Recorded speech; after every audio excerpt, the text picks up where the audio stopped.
Kaisa ng sambayanang Pilipino, si Nueva Ecija 3rd District Representative Rosana Ria Vergara sa pagtuligsa sa ginagawang pambubuli ng China sa bansa dahil sa pinag-aagawang teritoryo sa West Philippine Sea.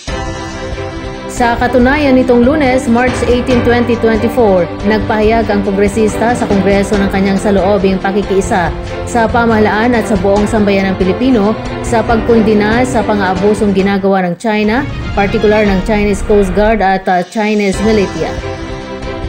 Ipinunto ni Kong Ria ang pangyayaring kolisyon sa pagitan ng Philippine at Chinese vessels sa Ayungin Shoal nitong March 5 sa West Philippine Sea na nagdulot ng pagkasugat ng ilang crew at nagtamo ng minor structural damage sa panig ng Pilipinas ay isa lamang sa maraming gawain ng China na hindi na dapat hayaan pa.